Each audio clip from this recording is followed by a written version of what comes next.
ہمارے صدر محترم جناب جگناتھ آزاد صاحب اور ہمارے ہندوستان اور پاکستان کے ہمارے بہت ہی عزیز شعراء جو یہاں تشریف فرما ہیں، اور میرے دوست جن کے لیے جشن منایا جا رہا ہے، میرے دوست اور اس کے ساتھ ساتھ ان کی شاعری کے ساتھ بھی میری دوستی ہے، جناب قتیل شفیع صاحب، اور ہندوستان اور پاکستان کے کلچر کو ملانے والی ایک شخصیت جو یہاں تشریف فرما ہے، سلیم جعفری صاحب،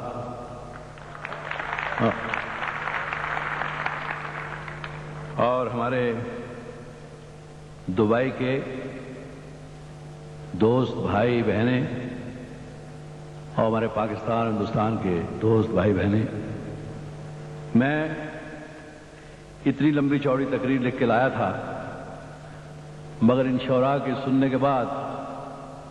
میرے پاس الفاظ نہیں ہیں کہ میں ان سے اچھا کچھ کہہ سکوں، کیونکہ یہ لوگ شاعر ہیں، یہ دریا کو کوزے میں بند کرتے ہیں اور ہم لوگ جو ہیں وہ کوزے کو دریا بنا دیتے ہیں۔ تو یہ ہوگا کہ جب میں بولنا شروع کروں گا تو شاید صبح ہو جائے اور آپ اپنے اپنے گھر چلے جائیں، اپنے کام پہ چلے جائیں اور میں بولتا ہی رہوں۔ میں آپ سے یہ کہنا چاہتا ہوں کہ مجھے ہندوستان سے بھی اتنا ہی پیار ہے جتنا پاکستان سے، کیونکہ پاکستان میں میرا جنم ہوا، اور انسان جہاں اپنا بچپن گزارتا ہے وہ یادیں اس کے دماغ میں زیادہ تازہ رہتی ہیں، گہری رہتی ہیں،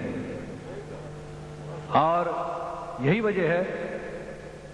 کہ آج بھی جب میں اپنے بارے میں سوچتا ہوں تو پاکستان، میرا گاؤں جہلم، راولپنڈی، مری روڈ کے اوپر میرا اسکول، وہ سب یادیں میرے من میں تازہ ہو جاتی ہیں۔ اور سب سے بڑی خوشی کی بات یہ ہے کہ مجھے آج کی اس محفل میں یاد کیا گیا، جس کے لیے میں سلیم صاحب کا اور قتیل صاحب کا بہت بہت شکر گزار ہوں کہ انہوں نے مجھے اس قابل سمجھا کہ میں آج کی محفل میں آ کر آپ سے کچھ کہوں۔ میں جب اسکول میں تھا تو اردو کا بڑا شوق تھا، کیونکہ ہمارے پنجاب میں اس وقت اردو ہی پڑھتے تھے، ہندو ہوں یا مسلمان ہوں۔ آزاد صاحب اس کا ثبوت ہے۔ ہماری ہندو عورتیں جو تھیں وہ ہندی پڑھتی تھیں، اور ہمارے ہندو لڑکے جو تھے وہ اردو پڑھتے تھے، اور مجھے اس چیز کا فخر ہے کہ میں اپنے اسکول میں ہماری جو بزم ادب تھی اس کا میں پریزیڈنٹ تھا، اور سرمایہ اردو میں نے کوئی 100 بار پڑھی ہوگی کتاب، 200 بار پڑھی ہوگی، مگر اس زمانے میں جو شاعر تھے وہ علامہ اقبال صاحب تھے، غالب صاحب تھے، میر تقی میر، اکبر الہ آبادی، حالی صاحب، ان شعراء کو ہم پڑھتے تھے سرمایہ اردو۔ تو اتنا پیار ہو گیا مجھے اردو سے کہ پھر ہندوستان کا بٹوارا ہوا، ہم کو آنا پڑا ہندوستان میں، اور ہم بمبئی آ گئے، اور بمبئی کی اردو تو یہاں بمبئی رہنے والے کچھ لوگ ہوں گے وہ جانتے ہوں گے۔ میں نے اپنی طرف سے، جب میری شریک حیات زندہ تھی تو ہم ہر مہینے 2 مہینے کے بعد اپنے گھر میں مشاعرہ رکھتے تھے، اور مجھے اس بات کا شرف ہے کہ ہمارے گھر میں فیض صاحب بھی تشریف لائے، قتیل صاحب بھی تشریف لائے پاکستان سے۔ جب کبھی بھی کوئی کلاکار، اداکار، شاعر تشریف لاتے تھے ہم ان کو بلاتے تھے، ہندوستان کے شاعروں کو بلاتے تھے، تاکہ اس طرح کا تبادلہ خیالات جو ہے وہ انسان کو ایک دوسرے کے اور قریب لاتا ہے۔ ان کی وفات کے بعد کچھ چیزیں بدل گئیں اور پھر میں پالیٹکس میں آ گیا، جیسے سیاست کی بات کر رہے ہیں آزاد صاحب، تو میں نے دیکھا کہ وہ جو رس ہیں، ایک انسانیت کے رس جو ہیں، وہ میرے اندر کہیں خشک نہ ہو جائیں، تو میں نے اس ناطے کو توڑا نہیں، کیونکہ یہی ایک رشتہ ہے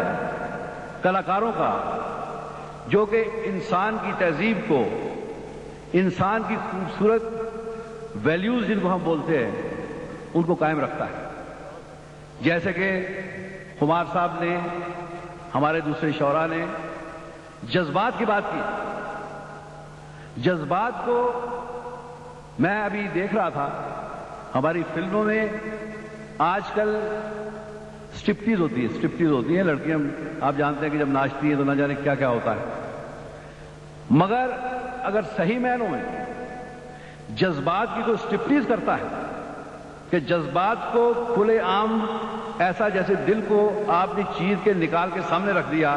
یہ صرف شاعر لوگ ہی کر سکتے ہیں اور کوئی نہیں کر سکتا۔ اور شاعر انقلاب بھی لا سکتا ہے، شاعر محبت کے پیغام بھی پہنچا سکتا ہے، اور شاعر ایک انسان کو انسان بھی بنا سکتا ہے۔ اور میں نے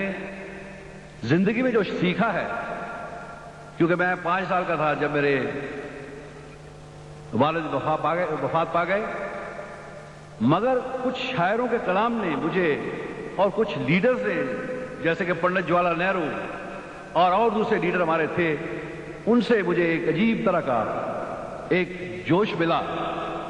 اور شاعروں سے مجھے عجیب طرح کا جوش ملا۔ اور جب ہندوستان کا بٹوارا ہوا تو بہت سے لوگ سڑکوں پہ آ گئے تھے اس وقت، اور جب جب کبھی مجھے تکلیف آتی تھی تو مجھے علامہ اقبال کا وہ شعر یاد آتا تھا کہ اے طائر لاہوتی اس رزق سے موت اچھی جس رزق سے آتی ہو پرواز میں کوتاہی۔ تو جب میں وہ شعر پڑھتا تھا، جب بھی تکلیف آتی تھی مجھے، جب میں وہ شعر پڑھتا تھا تو میرے بدن کے رونگٹے کھڑے ہو جاتے تھے، اور ایک عجیب طرح کا جوش اور میرا خون کھولنے لگتا تھا، اور میں سمجھتا تھا کہ میں مقابلہ کر سکتا ہوں دنیا کا۔ اور یہ چیزیں جو ہیں یہ شاعروں سے ہم کو ملتی، مگر آج وہ رشتے ناطے ٹوٹ چکے ہیں۔ آج ہمارا جوان جو ہے اس کا رخ کسی اور طرف ہو چکا ہے۔ آج ہمارا جوان جو ہے اس کو ہمارے ملک کے بارے میں پتہ ہی نہیں ہے کچھ۔